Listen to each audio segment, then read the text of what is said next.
अब जो वाकया सुनाने जा रहा हूं वो बड़ा जबरदस्त और दिलचस्प वाकया है, उससे बहुत सी चीजें आपको मिलेंगी। ईमान से पहले आदमी का हाल क्या है, लेकिन वहीं पर ईमान की दौलत जब उनको मिल जाए तो उनका हाल क्या होता है। देखिए, फिरौन ने अपने जादूगरों से कहा कि चलो आज मूसा को और मूसा की कौम को पस्त करना है। ऐसा करतब दिखाना, ऐसा तिलसम दिखाना, ऐसा जादू दिखाना कि मूसा और मूसा की कौम भाग जाए। शिकस्त होनी चाहिए। जादूगरों को भरोसा था बिल्कुल। चलो, एक मैदान में जमा हो गए। मूसा अपने चंद साथियों को लेके आए, फिरौन अपना लाव लश्कर लेकर आया। फिरौन के साथ बड़े माहिर जादूगर थे। ये वाकया सुना होगा, लेकिन आज मुझसे सुनो। फिरौन के साथ बड़े माहिर जादूगर थे। तय होता है कि चलो अपना अपना कर्तव्य दिखलाओ। फिरौन ने कहा जादूगरों, अपने जादूगरों से चलो दिखाओ। जादूगर चूंकि ईमान वाले तो थे नहीं, इसलिए सौदेबाजी पर उतर आए और फिरौन से कहने लगे, फिरौन, मेरे मालिक, मेरे आका, मेरे रब, मेरे खुदा, ये बता दो, अगर हम फिर मूसा पर गालिब आ गए, अगर हम जीत गए, अगर हमने मूसा और उनकी कौम को हरा दिया तो हमारा इनाम क्या होगा? पहले हमारा इनाम तो बता दो। हम ऐसे ही क्यों करतब दिखाएं? हमारा इनाम क्या होगा?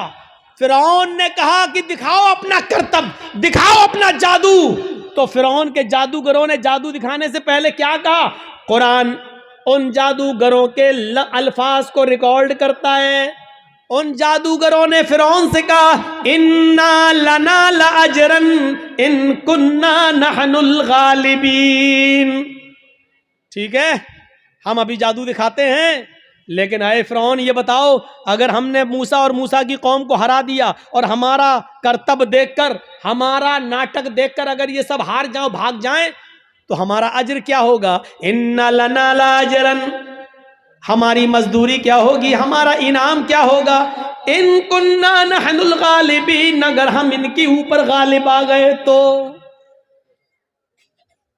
अगर हम इनके ऊपर गालिब आ गए तो क्या इनाम होगा?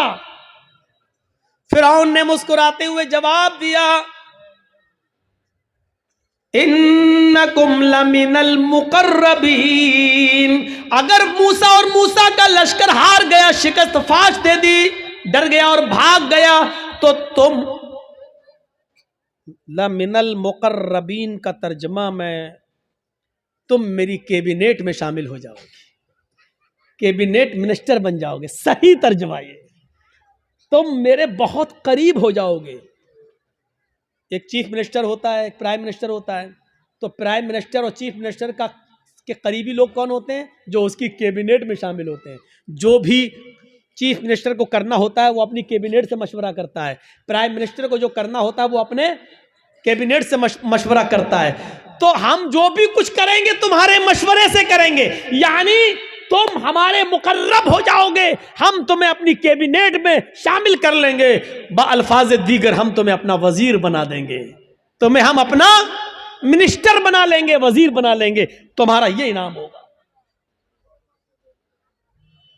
अब इतना सा लालच अगर किसी को मिल जाए तो ये तो बहुत बड़ी बात हो गई ना, बहुत बड़ी बात हो गई। आज भी अगर बीजेपी की तरफ से किसी मुसलमान को ये ऑफर मिल जाए तो वो भी बीजेपी पे चला जाता है। और देख लीजिए कितने लोग जा चुके हैं कि कैबिनेट में शामिल कर लिया जाएगा, बस हमारे लिए इतना ही काफी है। अब तो सब कुछ जायज हो गया, जो भी वो करेंगे वो सब ठीक है, वो सब ठीक है। अब तो झूठ को भी सच कहना पड़ेगा। जब उन जादूगरों ने सुना कि फिरौन कह रहा है कि इन्नकुम लमिनल मुकर्रबीन, तुम हमारे मुकर्रब हो जाओगे, हमारी कैबिनेट में शामिल हो जाओगे, हमारे मिनिस्टर बन जाओगे, इतना बड़ा इनाम का जब लालच उनको मिला तो वो फौरन तैयार हो गए। फिर उनके पास जो रस्सियां थी उन्होंने उन रस्सियों को फेंका, उन्होंने उन रस्सियों को डाला। उन्होंने जब उन रस्सियों को मूसा के सामने और मूसा की कौम के सामने फेंका, तो वो रेंगते हुए सांप बन गए, रेंगते हुए सांप बन गए, सांप बनकर रेंगने लगे। हालांकि वो सांप नहीं थे, वो नजर बंदी थी, हमें दिखाई दे रहे हैं सांप की तरह रेंग रहे, लेकिन वो सांप नहीं थे। जैसे जादूगर हमारे मोहल्ले में आता है, मिट्टी उठाएगा, रखेगा, मुट्ठी बंद करेगा, छू मंतर जादू वो करके ऐसे घुमा के खोलेगा, रुपया बन जाएगा। हालांकि वो रुपया नहीं है, वो मिट्टी है, लेकिन हमें रुपया दिख रहा है।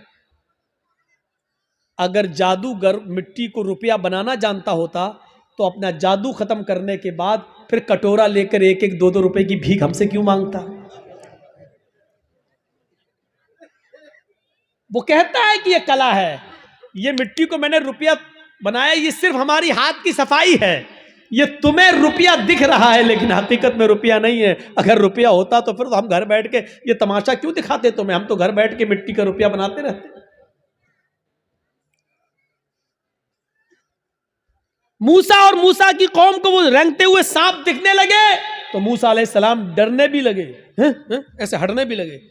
फौरन अल्लाह ताला ने फरमाया, मूसा डरो नहीं, ला तखफ या मूसा, अरे मूसा डरो नहीं, तुम्हारे पास जो लाठी है ना, जो डंडा है, इसको जमीन पर मारो, अन अलक़ियासाक, जमीन पर इस लाठी को मारो।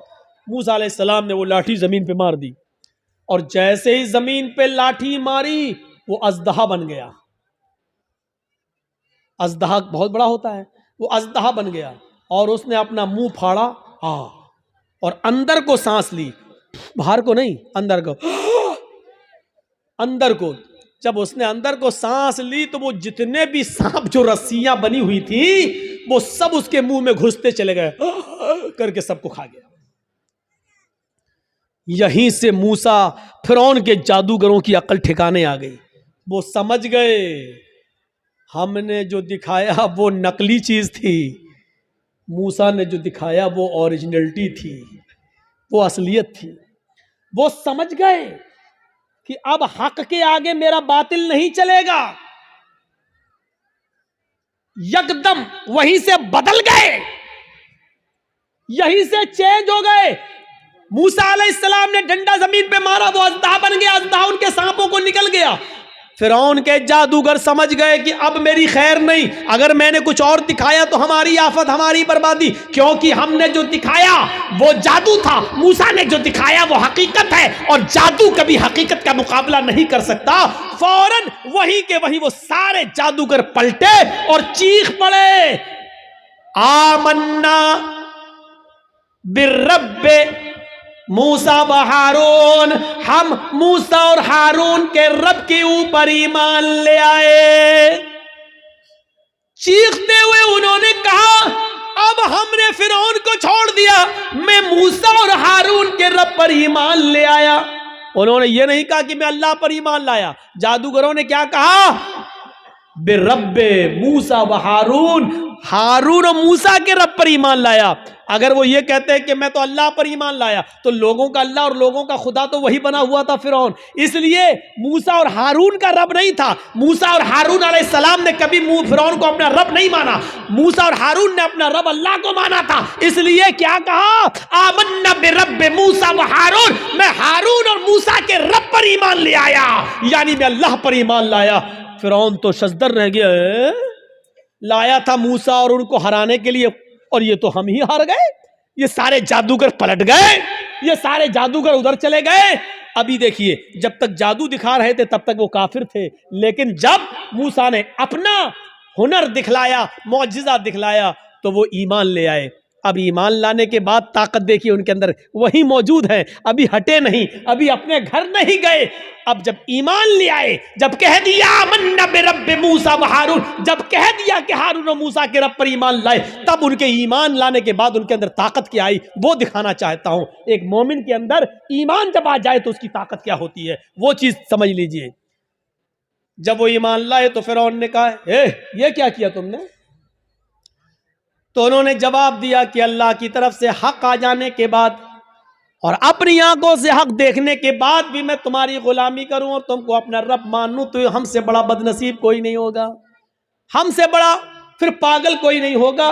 हमने आज अपनी आंखों से हक देख लिया और सच्चाई देख ली और मूसा की का मौजिज़ा देख लिया है। मूसा ने जो दिखाया वो अल्लाह की तरफ से है, इसलिए अब हक आ जाने के बाद हम तुम्हारी गुलामी नहीं कर सकते, हम तुम्हें तरजीह नहीं दे सकते। फिरौन ने कहा, अब जानते हो तुम्हारा अंजाम क्या होगा, जानते हो तुम्हारा अंजाम क्या होगा। उन्होंने कहा, ए फिरौन, फिर हमारे अंजाम को भी बता दो कि क्या अंजाम होगा हमारा। फिरौन ने कहा, ला उक़त्तिअन्ना अयदियकुम व अर्जुलकुम मिन खिलाफ थुम्मा ला उसल्लिबन्नकुम अजमईन। कुरान कह रहा है, आए मेरे जादूगरों, अगर तुमने मूसा और हारून के रब को छोड़कर मुझे रब न माना और तुम न पलटे तो हम तुम्हें क्या अजाब देंगे, क्या सजा देंगे तुम जानते हो। ला उक़त्तिअन्ना अयदियकुम व अर्जुलकुम मिन खिलाफ, हम तुम्हारे हाथ कटवा देंगे, हम तुम्हारे पैर कटवा देंगे मुखालिफ सिमतों से, यानी दाहिना हाथ काटेंगे तो बायां पैर और बायां हाथ काटेंगे तो दायां पैर। अगर हमने दायां हाथ काटा तो बायां पैर कटवाएंगे, और किसी का अगर हमने बायां हाथ काटा तो उसका दायां पैर कटवा देंगे। लउक़त्तिअन्ना अयदियकुम व अर्जुलकुम, अरबी से वाकिफ होंगे तो आप समझ जाएंगे, लेकिन अरबी से वाकिफ नहीं है, अल्फाज की ज़्यादती माना की ज़्यादती पर दलालत करती है। अरबी ज़बान में क़ता यक़ताओ के माना होते हैं काटना, ये इसको कहा जाएगा क़ता, काटना, लेकिन इधर से काटा, इधर से काटा, इधर से काटा, ये काटा, ये काटा, इसको कहा जाता है क़त्ता युक़त्तिउ तक़ती, टुकड़े टुकड़े करना। फिरौन ने ये नहीं कहा था कि हम तुम्हारे हाथ और पैर काट देंगे। फिरौन ने कहा, ला उक़त्तिअन्ना अयदियकुम व अर्जुलकुम, हम तुम्हारे हाथ के टुकड़े टुकड़े करवा देंगे, हम तुम्हारे पैर के टुकड़े टुकड़े करवा देंगे। हमारी ज़बान में कीमा कीमा कर देंगे, बोटी बोटी कर देंगे मुखालिफ सिमतों से, यानी पहले अंगूठा काटेंगे, फिर पंजा काटेंगे, फिर पिंडली काटेंगे, टखना काटेंगे, पिंडली काटेंगे, घुटना काटेंगे, रान काटेंगे, कमर काटेंगे। अगर मैंने तुम्हारा दाहिना पैर काटा तो ऐसे ही बायां हाथ काटेंगे, पहले उंगली काटेंगे, पोर काटेंगे, कलाई काटेंगे, गट्टा काटेंगे, हाथ की ये कलाई, फिर ये कोहनियों, फिर कंधा, यानी हम टुकड़े टुकड़े कर देंगे। कितनी दर्दनाक सजा, जिंदा आदमी को एक एक हिस्सा काटा जाए। लउक़त्तिअन्ना अयदियकुम व अर्जुलकुम मिन खिलाफ, हम पहले ऐसा करेंगे और ऐसा करने के बाद भी अगर तुम न माने तुम्मा लउसल्लिबन्नकुम अजमईन, तो फांसी का फंदा लगा के फिर हम तुम्हें सूली पे चढ़ा देंगे। अब दो चीजें समझ लो, इतनी बड़ी सजा सुनने के बाद इनका जवाब क्या था।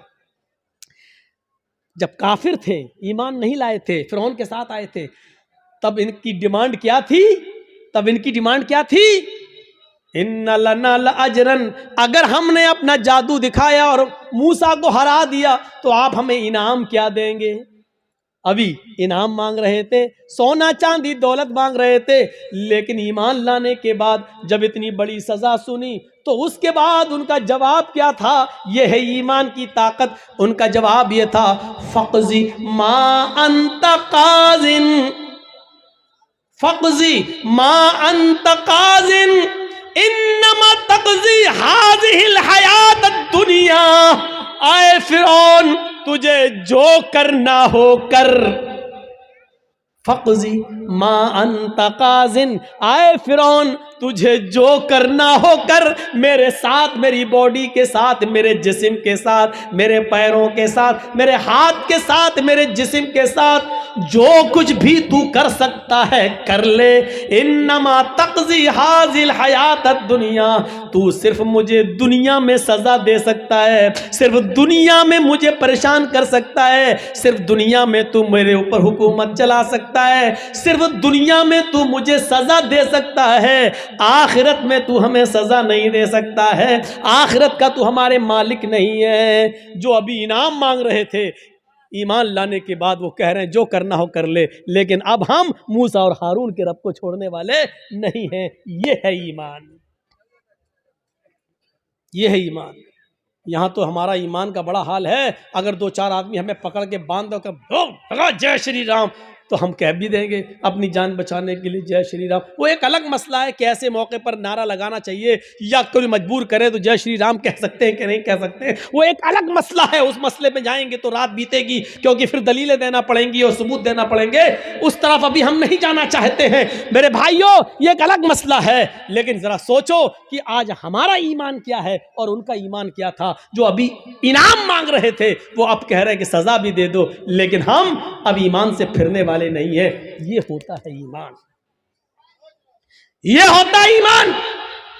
अरे हम ईमान के लिए और इस्लाम के लिए अपनी जान की कुर्बानियां क्या देंगे। हम तो अपने मुआशरे में और अपनी समाज में फैली हुई बुरी बिदअतों को भी छोड़ने के लिए तैयार नहीं हैं।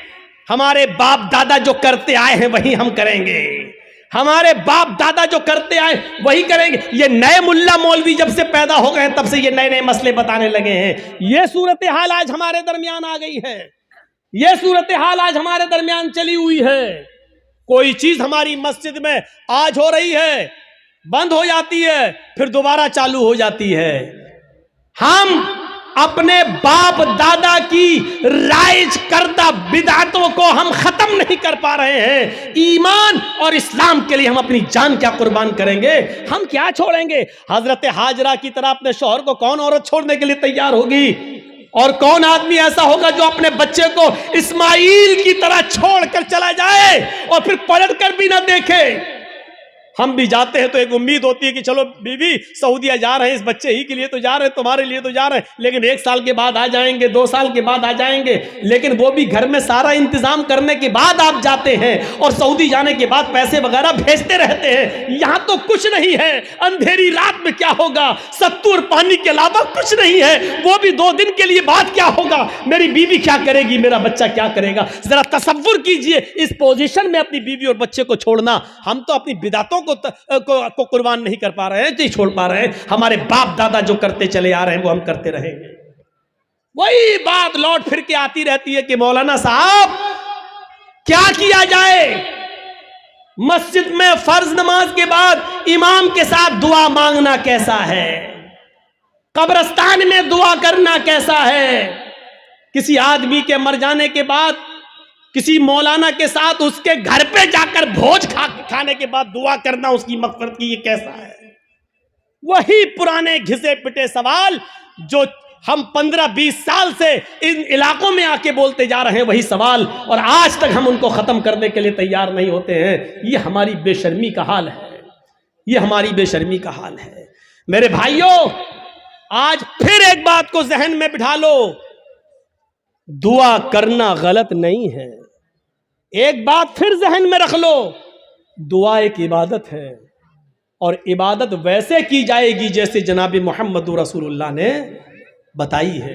इबादत मोहल्ले के सरदार के तरीके पर नहीं की जाएगी, इबादत मौलवी जर्जीज के तरीके पर नहीं की जाएगी, इबादत मस्जिद के इमाम के तरीके पर नहीं की जाएगी।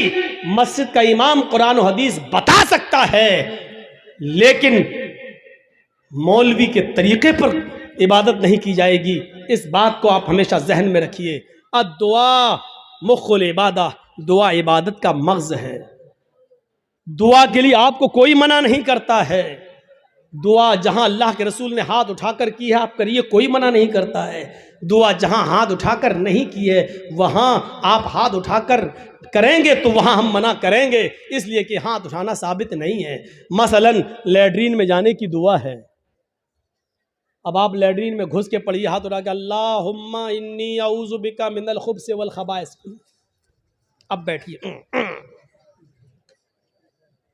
बैठिए, दुआ है, क्यों हाथ नहीं उठाया। मैं पूछना चाहता हूं उन लोगों से जो मस्जिद में मजबूर करते हैं इमाम को कि हाथ उठाओ, और पब्लिक से कहते हैं हाथ उठाकर दुआ करो। अगर दुआ के लिए हाथ उठाना है तो लैट्रीन में जाने की दुआ है, बताओ क्यों नहीं हाथ उठाते हो। सब लैट्रीन में क्यों, अरे जब लैट्रीन में दुआ पढ़ सकते हो तो हाथ क्यों नहीं उठा सकते हो? जब लैट्रीन में अल्लाह का नाम ले सकते हो, अल्लाहुम्मा इन्नी औज़ु बिका, तो हाथ उठाने में क्या हर्ज है? क्यों नहीं उठाते हो? अब हमारी अकल कह रही है गंदी जगह पर हाथ कैसे उठाएं? अभी अकल ही तो कह रही है ना। तो मैं कह रहा हूं गंदी जगह पर फिर अल्लाह का नाम क्यों ले रहे हो? नहीं साहब, वो तो अल्लाह के नबी ने बताया है। तो अल्लाह के नबी ने बताया, तो यहां अल्लाह के नबी ने हाथ नहीं उठाया तो हम हाथ नहीं उठाएंगे। अच्छा, खाना खाओ, क्या दुआ है? बिस्मिल्लाह या बिस्मिल्लाहि व अला बरकतिल्लाह, ये दुआ है खाना खाने की। अब आप खाना बैठो, जर्जी साहब खाना लग गया, बिस्मिल्लाह, अब हम खाएं, या बिस्मिल्लाहि व अला बरकतिल्लाह, अब हम खाएं। बोलिए, चलो ये तो लैट्रीन नहीं है, ये तो घर है। यहां पर हाथ उठाकर अगर कोई आदमी दुआ करे बिस्मिल्लाह या बिस्मिल्लाह व अला बरकतिल्लाह, तब खाना खाए, कैसा लगेगा आपको? क्यों नहीं उठाते हो? ये भी तो दुआ ही है। साहब अल्लाह के नबी ने नहीं उठाए इसलिए हम नहीं उठाए। आ गई ना बात वही, जहां नबी ने उठाया वहां उठाओ। हम भी तो यही कह रहे हैं, जहां नबी ने नहीं उठाया वहां मत उठाओ। हम भी तो आपसे यही कह रहे हैं। अच्छा, वुजू बनाया, क्या दुआ पढ़ते हो? बिस्मिल्लाह। वुजू के बाद क्या दुआ पढ़ते हो? अशहदु अल्ला इलाहा इल्लल्लाह व अशहदु अन्ना मुहम्मदन अब्दुहु व रसूलुहु अल्लाहुम्मा जअलनी मिनत तव्वाबीन व जअलनी मिनल मुतत्तहिरीन, यही दुआ तो पढ़ते हो। अच्छा, वुजू बनाने के बाद किसी को देखा, पैर धुलने के बाद आया हो किबले की तरफ मुंह करके, अशहदु अल्ला इलाहा इल्लल्लाह वहदहु ला शरीका लहु व अशहदु अन्ना मुहम्मदन अब्दुहु व रसूलुहु अल्लाहुम्मा जअलनी मिनत तव्वाबीन व जअलनी मिनल मुतत्तहिरीन। मैं पूछना चाहता हूं, क्यों नहीं हाथ उठाते हो? यहां वुजू के बाद की दुआ है, हाथ उठाना साबित नहीं है। अजान के बाद की दुआ है, अल्लाहुम्मा रब्ब हाज़िहि दावति ताम्मा व सलातिल काइमा आति मुहम्मदनिल वसीला वल फजीला, लेकिन हाथ उठाना साबित नहीं है। चांद देखकर दुआ मांगना साबित है, चांद देखकर दुआ मांगी जाए, लेकिन हाथ उठाना साबित नहीं है। इसी तरीके से कब्रिस्तान में जाकर दुआ करना जायज है। अल्लाह के नबी ने फरमाया इस्तगफिरू लिअखीकुम, अपने भाई के लिए दुआ करो। हर आदमी को मिट्टी देने के बाद अपने भाई के लिए दुआ करना चाहिए, लेकिन यहां हाथ उठाना साबित नहीं है। जैसे इन जगहों पर हाथ उठाना साबित नहीं है, ऐसे ही कब्रिस्तान में भी हाथ उठाकर दुआ करना साबित नहीं। या है तो हमें बताओ कहां है? नहीं साहब, उठा लें तो हर्ज क्या है? अब इसका जवाब सुनो। अरे हमने हाथ उठाकर दुआ कर ली तो हर्ज क्या है? तो अब मुझे जवाब दो, लैट्रीन में हमने कह दिया हाथ उठाकर अल्लाहुम्मा इन्नी औज़ु बिका मिनल खुब्ज़ि वल खबाइस, तो हर्ज क्या है? मुझे इतना बता दो। अज़ान के बाद हमने हाथ उठाकर दुआ मांग ली है, अशहदु अल्ला इलाहा इल्लल्लाह, हर्ज क्या है? मुझे बता दो। यहां आपको हर्ज लगता है, मुझे कब्रिस्तान में हाथ उठाकर दुआ मांगने में हर्ज लगता है। क्यों इस्लाम को अपने और अपने बाप दादा के तरीके पर चलाना चाहते हो? इस्लाम चलेगा तो सिर्फ फातिमा के बाप के तरीके पर चलेगा। इस्लाम न तुम्हारे तरीके पर चलेगा, न मेरे, न तुम्हारे बाप के तरीके पर चलेगा, न मौलवी जर्जीज के बाप के तरीके पर चलेगा। इस्लाम चलेगा तो जनाब मोहम्मद रसूलुल्लाह के तरीके पर चलेगा। आपको नमाज पढ़ने के बाद दुआ से कोई नहीं रोकता। यकीन मानिए, नमाज पढ़ने के बाद आप दुआ करिए, हम आपको नहीं रोकते हैं। अच्छा अमल है नमाज पढ़ना, और नमाज के बाद दुआ मांगना अच्छा अमल है। मांगिए, मांगिए, मना नहीं किया जा रहा है। लेकिन यहां अल्लाह के रसूल से हाथ उठाकर दुआ मांगना, और नबी के हाथ उठाने के बाद सहाबा का हाथ उठाना, और नबी का हाथ चेहरे पर फेर कर पहनना, और उसके बाद सहाबा का भी हाथ चेहरे पर फेर लेना, नबी का दुआ मांगना और सहाबा का उस दुआ पर आमीन आमीन कहना, यहां नमाज के बाद साबित नहीं है। इसलिए आपको भी ऐसा नहीं करना है। अकेले आप जितनी लंबी दुआ मांगना चाहे मांगे। आपकी बेटी बड़ी है, शादी के रिश्ते आते टूट जाते हैं, नमाज के बाद दुआ मांगिए, अल्लाह मेरी बेटी को कोई दीनदार रिश्ता अता फरमा दे। आपकी रोजी रोटी में बरकत नहीं, अल्लाह मुझे मेरी रोजी रोटी में बरकत दे। आपको जितनी दुआ मांगना मांगो, ये 2 मिनट वाली दुआ को रस्म मत बनाओ मेरे भाई।